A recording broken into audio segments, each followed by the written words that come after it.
को भगती आजाद मैया जी लखा गाता रहे गुणगान मैया जी, लखा गाता रहे तेरा गुणगान मैया जी। है भजन तेरा भक्तों का कहना ओ शेरों वाली जगदम्बे, है भजन तेरा भक्तों का कहना ओ शेरों वाली जगदम्बे। मेरी अखियों के सामने ही रहना ओ शेरों वाली जगदम्बे। बोलो जगदम्बा मैया की, जरा प्यार से बोलो, बोलो जगदम्बा मैया की। जयंती मंगला काली भद्रकाली कपालिनी दुर्गा क्षमा शिवा धात्री स्वाहा स्वधा नमोस्तुते स्वाहा स्वधा। जय त्वं देवी चामुण्डे जय भूतार्तिहारिणी जय सर्वगते देवी कालरात्रि नमोस्तुते। ॐ भद्रं नो अपि वातय मनः ॐ शान्ति शान्ति शान्ति।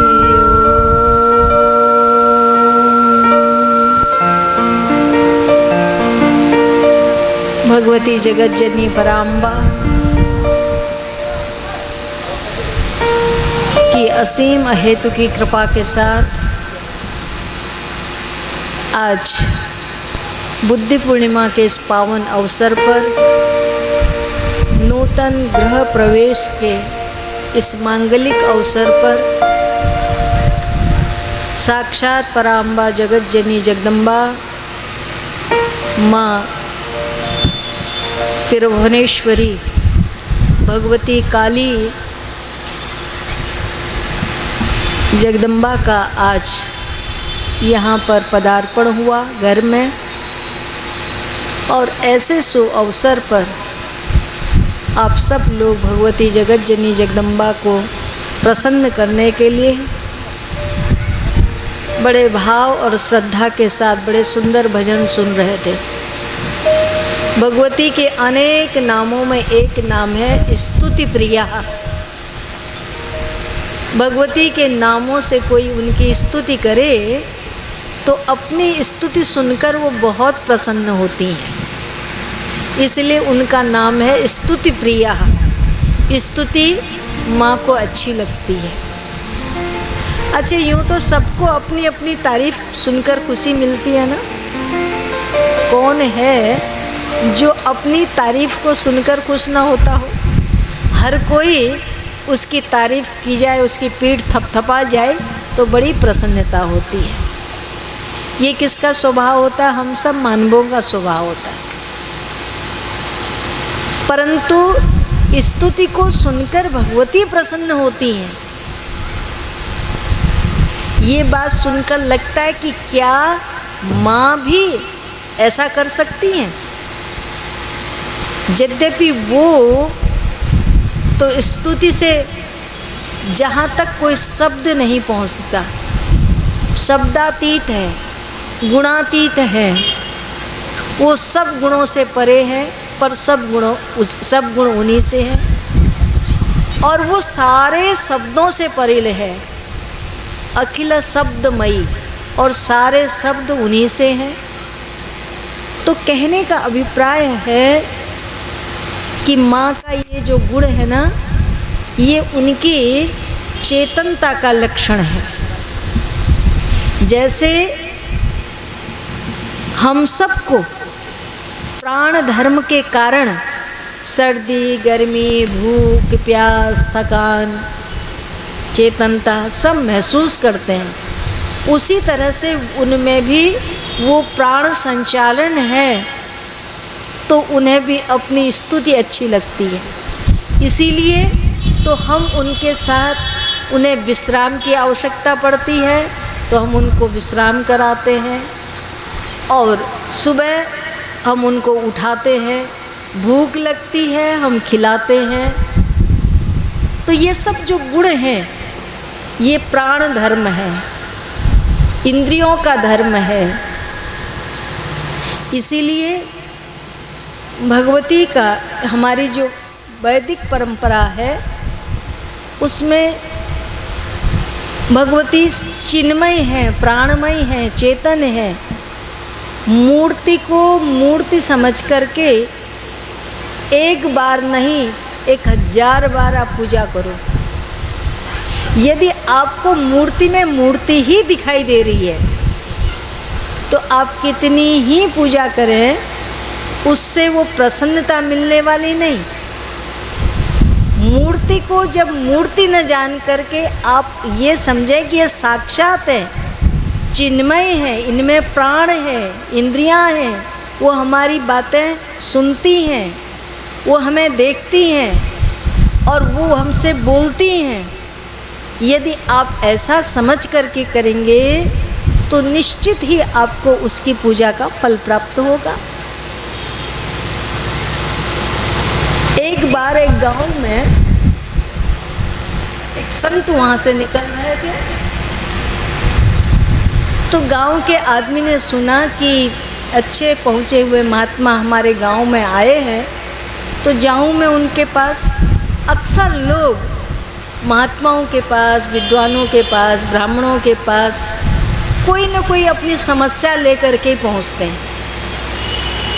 कोई होते हैं जो उनके पास जाकर अपने आत्म कल्याण के लिए, अपने परमार्थ के लिए, अपने उद्धार के लिए कोई मार्ग पूछते हैं कि ऐसा कोई उपाय बताइए जिससे हमारे जीवन का कल्याण हो।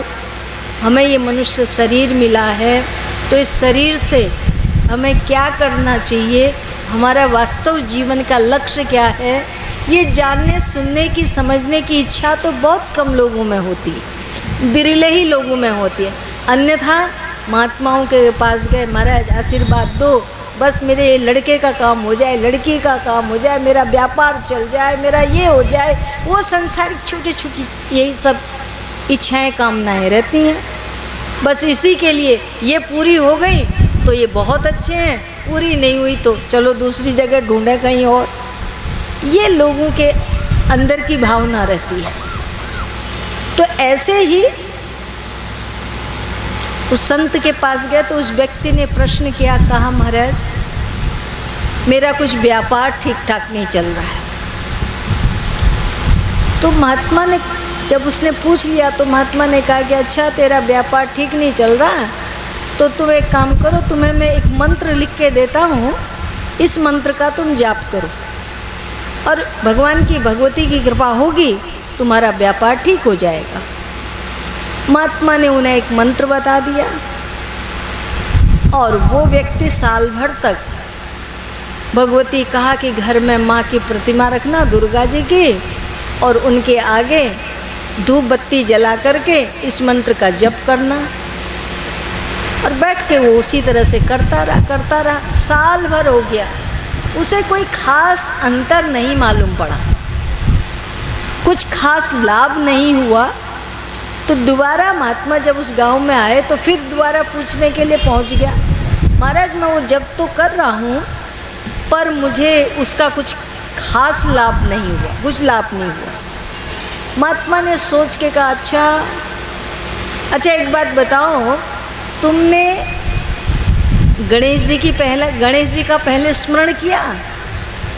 बोले ना, मैंने तो सीधा सीधा किया, गणेश जी का स्मरण तो किया ही नहीं। अरे विघ्न हरण मंगल करण, सारे विघ्न बाधाओं को दूर करने वाले गणेश जी हैं, इसलिए तुम पहले गणपति को मना करके फिर जगदम्बा का मंत्र का जप करो, गणेश जी को प्रणाम करके उनको पूछ के। फिर वही बताया कि गणेश जी की मूर्ति रखो, प्रतिमा रखो और गणेश जी को धूप दीप करके फिर माता जी का मंत्र जाप करो, माता जी को धूप दीप करो। तो जब वो महात्मा के जाने के बाद बैठ करके गणेश जी की मूर्ति के आगे दिया जलाकर धूप जला रहा था, तो धूप जलाते जलाते उसके मन में एक भाव आया कि ये जो मैं धूप बत्ती कर रहा हूँ ये गणेश जी के लिए कर रहा हूँ। पास में दुर्गा जी के फोटो भी रखी है। कहीं ऐसा न हो कि गणेश जी वाली जो सुगंध है ना धूप की, ये दुर्गा जी के नाक में न चली जाए। तो उसने क्या किया, थोड़ी सी रुई ली और दुर्गा जी के नाक के साथ रुई चिपका दी। जैसे दुर्गा जी की तस्वीर के साथ, फोटो के साथ नाक में रुई चिपकाई, तो चिपकाना क्या था कि उसी समय उसके शरीर में एक ऐसा स्पंदन हुआ, ऐसी चेतनता हुई कि उसे साक्षात बिजली सी रौंधी उसके शरीर में, और उसने देखा कि एक झलक साक्षात जगदम्बा की उसे प्राप्त हो गई। माँ के जैसे दर्शन हुए तो वो व्यक्ति अवाक रहता हुआ माँ से बोलता है संभल करके कि माँ, मैंने कभी मुझे ये बात मालूम नहीं था, साल भर से मैं आपके मंत्र का जप कर रहा था, पर मुझे ये बात मालूम नहीं थी कि थोड़ी सी रुई आपकी तस्वीर के आगे नाक में लगा दो तो आप इसमें खुश हो जाती है। मुझे ये बात मालूम नहीं थी। यदि ये बात मुझे पता चलती तो मैं पहले ही कर देता, इतना क्यों देर करता। तब माँ ने उसे समझाया कि भाई तू आज तक मुझे मूर्ति समझता रहा, आज तूने मुझे चेतन समझा, तेरे मन में ये भाव आया कि मैं सुगंध भी ले सकती हूँ, मैं सुगंध भी ग्रहण कर सकती हूँ, ये भाव तेरे अंदर में आया, तूने मुझे चेतन समझा। जैसे तूने मुझे चेतन समझा मैं तेरे सामने प्रकट हो गई। आज तक तो तुम मुझे मूर्ति ही समझता था, मूर्ति समझ के धूप भी कर देता था, दीप भी कर देता था, घंटी भी बजा देता था, आरती भी कर देता था, पर तूने कभी मुझे चेतन नहीं समझा। जैसे तूने मुझे चेतन समझा तो वैसे मैं तेरे सामने प्रकट हो गई। तो कहने का अभिप्राय है भगवती की मूर्ति को मूर्ति नहीं समझना चाहिए। अपने इष्ट को कभी मूर्तिवत मत समझो। मूर्ति का मतलब समझते हैं मूर्ति क्या होती है? मूर्ति जड़ होती है, जिसमें एक आकृति बनी हुई हो उसको मूर्ति कहते हैं। वो पत्थर की भी होती है, वो धातु की भी होती है, वो काष्ठ की भी, लकड़ी की भी होती है, वो किसी चीज़ की भी किसी रत्न की भी हो सकती है। तो कहने का अभिप्राय ये है, न वो कोई धातु है, न वो कोई काष्ठ है, न वो कोई पत्थर है, वो तो चिन्मय है, चेतन है। और वो उस मूर्ति में आती कहाँ से है? बोले जो हमारे चेतन हृदय से प्राण है ना, उन प्राणों का जब उस पर बार बार प्रतिबिंब पड़ता है, हमारा हृदय चेतन है, और चेतन का प्रतिबिंब जब उस मूर्ति में पड़ता है तो वो मूर्ति से टकरा करके जो निकलता है चेतन से, चेतन ही प्रकट होता है, चेतन से कभी जड़ प्रकट नहीं होता। इसलिए वो चिन्मय है। तो उन शब्दों में, हमारे भाव में बहुत बड़ी ताकत है, बहुत बड़ी शक्ति है। शब्द कभी मिटता नहीं है, शब्द कभी मरता नहीं है, शब्द कभी जलता नहीं है, शब्द का कभी नाश नहीं होता। इसलिए वह वाणमयी है, शब्दमयी है। तो ये जगदम्बा जो शब्द है वो जगदम्बा शब्द ही जगदम्बा है।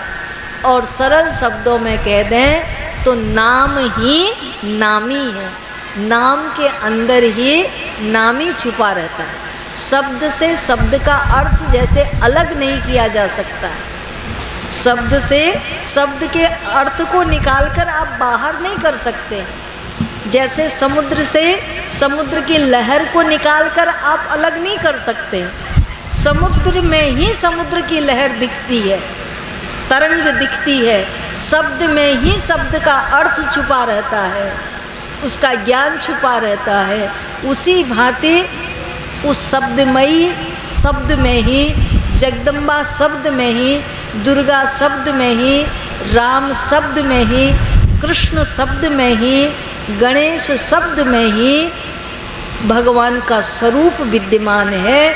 ऐसा समझ करके बड़े प्रेम के साथ उनके नाम का स्मरण करो, उनका कीर्तन करो और उनका जप करो, ध्यान करो, तो निश्चित रूप से हमारे जीवन का कल्याण होता है।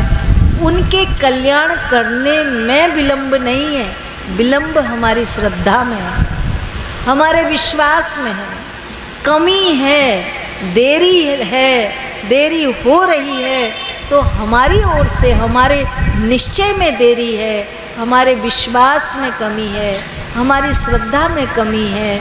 जगदम्बा की कृपा करने में कोई देरी नहीं है। वो कभी भी, कहीं भी, किसी में भी, किसी समय में भी कृपा कर सकती हैं।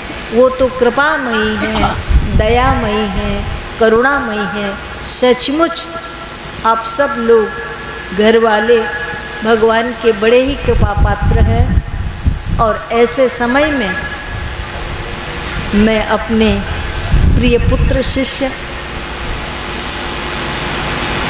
राधे रमण शर्मा, जो जगदम्बा के चरणों के अनन्य भक्त, अनन्य निष्ठा और अपनी अनन्य श्रद्धा के साथ उस अनन्य शक्ति में पंच भौतिक शरीर से, प्राणों से उसमें विलीन हो गए, परंतु उनकी निष्ठा ही है, उनका दिया हुआ संस्कार ही है जो आज इस परिवार के अंदर विद्यमान है।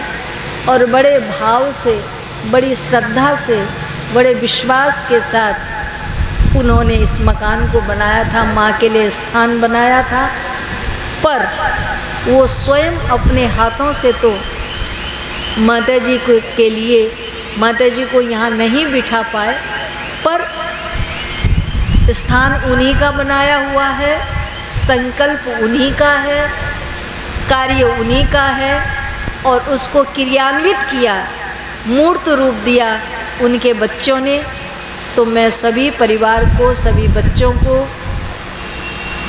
मैं बहुत बहुत, चाहे संजय हो और रिंकू अंकुश शर्मा हो और अजय हो शर्मा हो और उनकी बेटियां दोनों, परिवार पत्नी और उनके बच्चों के ताऊ जी जो है, क्या नाम उनका, मैं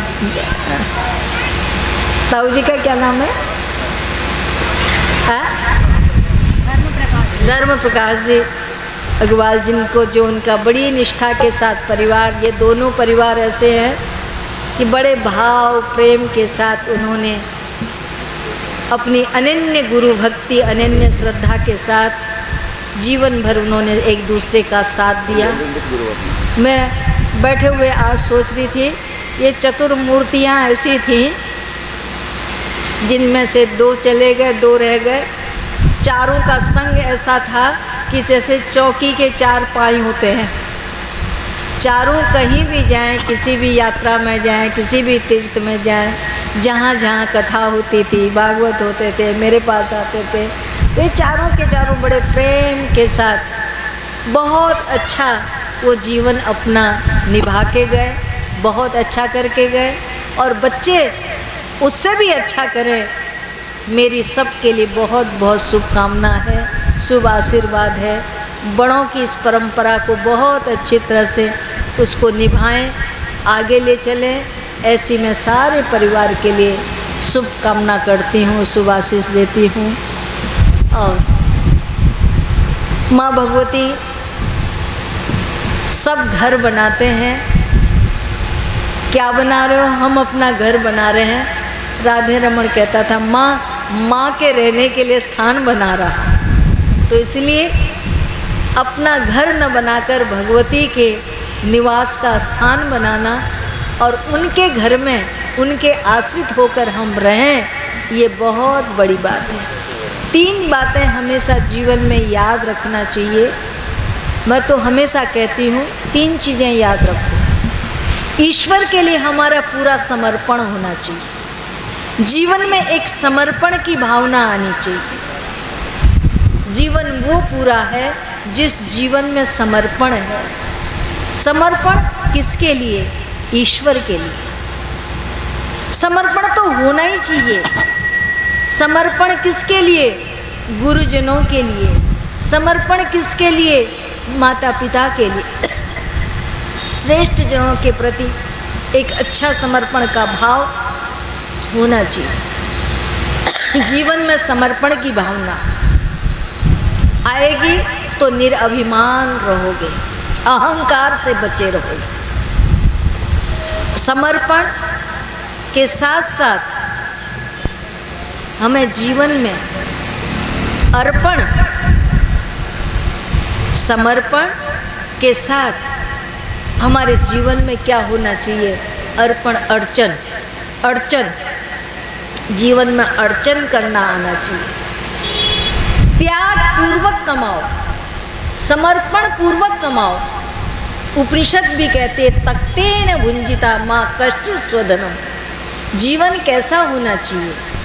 समर्पण के साथ, त्याग के साथ हमें जीवन में प्राप्त करना है, अर्चन करना है। जो भी मिले कमाओ, कमाने के लिए कोई नहीं रोकता है। धर्म के साथ कमाओ, न्याय के साथ कमाओ, अर्चन करो और अर्चन करके उसका तर्पण भी करो। तर्पण का मतलब होता है देना। जिस समाज ने, जिससे हमने कमाया है, जिसने हमें ये सब कुछ दिया, मान दिया, सम्मान दिया, हमें स्नेह दिया, हमको उसे जीवन में देना भी आना चाहिए। कमाना भी आना चाहिए तो साथ साथ में देना भी चाहिए। और कमाना कैसे चाहिए? समर्पण के साथ कमाना चाहिए। समर्पण भाव रख करके ईश्वर के लिए यदि आप समर्पण रखेंगे तो कभी आपके अंदर कितना भी कमाओगे, कितने भी समर्थशाली बन जाओगे, कितने भी तुम्हें सब कुछ मिल जाएगा, पर तुम्हारे अंदर निरअहंकारता रहेगी। यदि जीवन में समर्पण नहीं है तो वो जीवन ऐसा हो जाता है जो जीवन है तो सही पर अभिमान भरा हुआ, गुमान भरा हुआ, मैं भरा हुआ, मैंने ये किया, मैं ऐसा करता हूँ। जहाँ मैं आती है वहाँ व्यक्ति का पतन शुरू हो जाता है। इसलिए जीवन में हमें पतन से बचना है। जीवन में गिरावट नहीं आनी चाहिए। जीवन हमारी श्रेष्ठता की ओर अग्रसर होना चाहिए, आगे की ओर हम निकलें। उसके लिए हमें ये 3 बातें हमें ध्यान रखनी चाहिए। एक, हमारे अंदर समर्पण हो। दूसरा, हमारे अंदर अर्चन प्राप्त करने की इच्छा हो, प्राप्त करने की इच्छा हो, इच्छा शक्ति होनी चाहिए। हम अच्छा करें, हम आगे बढ़ें, हम उन्नत करें। मैं उन लोगों में नहीं हूँ जो जीवन में ये कह रहे क्यों करते हो, किसके लिए करते हो, ये सब छूट जाना है। नहीं, हमें जीवन में प्राप्त करना है, न्याय से प्राप्त करना है, धर्म से प्राप्त करना है। और जो कुछ प्राप्त करना है उस प्राप्त किए हुए को बांटना है, आगे देना है। उसे संचित करके, जोड़ करके बस हम अपने अंदर रख लें, भीतर कर लें, बस उसे दबा लें अपने पास, वो भावना नहीं होनी चाहिए। उसे समाज में बांटो, वितरित करो। जितना बांटोगे, जितने उदार बनोगे, जितने अपने आप को खुले रखोगे, उतना भगवान तुम्हें जीवन में और बहुत कुछ देगा। इसलिए ईश्वर विश्वास के साथ जीवन में सत्कर्म करते हुए हमें निरंतर आगे बढ़ना चाहिए और बड़े प्रेम के साथ, बड़ी श्रद्धा के साथ, बड़े समर्पण के साथ हमें भगवान का स्मरण करते रहना चाहिए। नारायण। और ऐसे अवसर पर भगवान की बड़ी अहेतुकी कृपा है। मैंने कहा जगदम्बा की बड़ी अहेतुकी कृपा है कि उन्होंने हमें मनुष्य शरीर दिया। 84 लाख योनि भोगने के बाद कबहू की करुणा निधि करुणा कर देही, देत ईस अहेतु स्नेही। भगवान ने ये कम किया क्या कि हमें मनुष्य शरीर दे दिया और जिसमें सोचने समझने के लिए हमें मन दिया, बुद्धि दी, सर्वेंद्रियां दी, इंद्रियां दी, स्वस्थ शरीर दिया। उन लोगों से जाकर पूछो जिनके जीवन में इन सब बातों का अभाव होता है। आपको भगवान ने पूर्णता दी है, ये आपके लिए कितनी बड़ी बात है। आपको अच्छा मन दिया, ये कितनी अच्छी बात है। आपको बुद्धि दी, कितनी अच्छी बात है। ये सब देकर भगवान ने आपको सबसे संपन्न बनाया, शक्तिशाली बनाया, बड़ी कृपा की उन्होंने। पर ये बात ध्यान रहे कि इतना हमें भगवान ने दिया है, तो दाता ने इतना कुछ दिया है, उसके देने में कुछ कमी नहीं रखी। बड़ी उदारता से उन्होंने हमें सब कुछ दिया है। तो दिया किसके लिए, किस लिए दिया है? विचार करें हम। आखिर मनुष्य शरीर सोच करके सोचें कि मुझे संसार में भगवान ने भेजा है, ये सब पूर्णता के साथ भेजा, तो भेजा किसके लिए? मेरे जीवन का उद्देश्य क्या है? केवल यही है जो मैं कर रहा हूँ, इसके अलावा भी जीवन कुछ और है। केवल शरीर के स्तर पर, केवल शरीर के लिए सोचना, शरीर के भरण पोषण पालन लालन के लिए सोचना, और अपने संबंधी शरीर से जितने जुड़े हुए मात्र उतनों के लिए ही सोचना मेरे जीवन का उद्देश्य है, या इससे भी हट करके कुछ और भी है? कभी इन सब से परे हटकर भगवान की जो साक्षात अंश है, आत्मा है, उस आत्मा के लिए भी सोचना चाहिए। मेरा वास्तविक स्वरूप मैं कौन हूँ? शरीर से तो मेरा संसार से नाता है, पर मेरी आत्मा का नाता तो मेरे परमात्मा से। मैं जो हूँ वो जगत से नहीं हूँ, मैं तो ईश्वर से हूँ।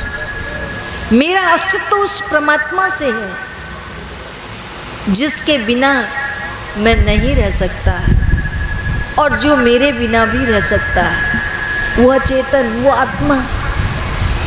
उस आत्मा के लिए विचार करो नारायण। आत्मा के स्तर पर भी अपने आप को जीने की आदत डालो।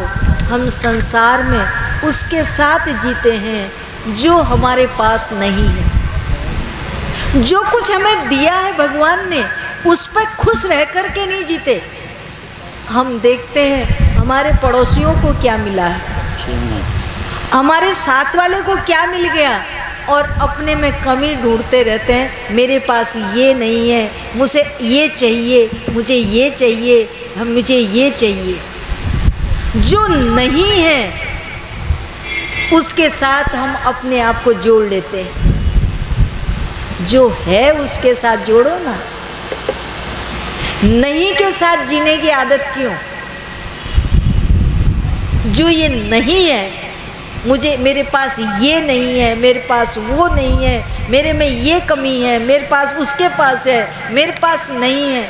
जो नहीं है उसे आप क्यों, जो आपके पास है उसकी जो आपको खुशी मिलनी चाहिए थी, उस खुशी को आप गंवा देते हो जो नहीं है उसे सोच करके। इसलिए जो आपको मिला हुआ है, जो आपके पास है, मेरे पास ये है, ये सोच करके जियो। मेरे पास ये नहीं है, ये सोच करके मत जियो। जो है उसको सोच के जियोगे तो होने का आनंद रहेगा, हर समय आनंद रहेगा। और नहीं है उसके साथ जियोगे तो अभाव में जियोगे। अभाव का जीवन कैसा होता है? दुखी होता है, उदास होता है, अशांत होता है, खिन्न होता है। जिसमें खिन्नता भरी है, उदासीनता भरी हुई है, निराशा भरी हुई है, वो व्यक्ति न तो खुद खुश रह सकता है, न अपने आसपास के वातावरण को खुश रख सकता है। ऐसे निराशापूर्ण जीवन नहीं होना चाहिए। जीवन में एक उमंग हो, उत्साह हो, आनंद हो, वो तभी हो पाएगा जब हम अपने पास अपनी दी हुई ईश्वर की वस्तु का हम सम्मान करना सीखेंगे और उसे लेकर हम जिएंगे। तो मैं आशा करती हूँ कि आप सभी लोग उन सब चीज़ों के साथ जीते हुए अपने जीवन का आनंद लेंगे और भगवान का खूब स्मरण करेंगे, माँ का दर्शन करेंगे। मोहल्ले वालों के लिए, सबके लिए खुशी की बात है कि सुंदर सुंदर मकान बने हुए हैं, घर बने हुए हैं, पर सबके लिए माँ का दरबार खुला है। आए, माँ के दर्शन करें, पूजा करें, उनको माथा नवाएं और उनके चरणों में प्रणाम करके अपने जीवन का कल्याण करें। बहुत मैं कहते हुए इन्हीं शब्दों के साथ पुनः मैं आप सब लोगों को बहुत बहुत शुभकामना बधाई देती हूँ। अभी बहुत काम है, पंडित जी घूम रहे हैं, आरती भी करनी है, इसलिए आप सब लोग बहुत प्रेम से बहुत शुभकामना देती हूँ। बड़े बहुत देर से बहुत सुंदर सुंदर भजन सुन रहे हैं आप लोग, बहुत मीठे भजन गाती हैं आप लोग। बहुत बहुत मेरी शुभकामना, बहुत बहुत शुभ आशीर्वाद। हरिओम तत्सत्। ओम पूर्णमदः पूर्णमिदं पूर्णात् पूर्णमुदच्यते पूर्णस्य पूर्णमादाय पूर्णमेवावशिष्यते। ओम शांति शांति शांति।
दुख हरता, सुख संपत्ति करता। ओम जय अम्बे गौरी। भुजाचार अति शोभित वरमुद्राधारी, मैया वरमुद्राधारी। मनवांछित फल पावत, मनवांछित फल पावत, सेवत नर नारी। ओम जय अम्बे गौरी। कंचन ढाल विराजित अगर कपूर बाती, मैया अगर कपूर बाती। श्रीमान के तुम्हें राजत, श्रीमान के तुम्हें राजत,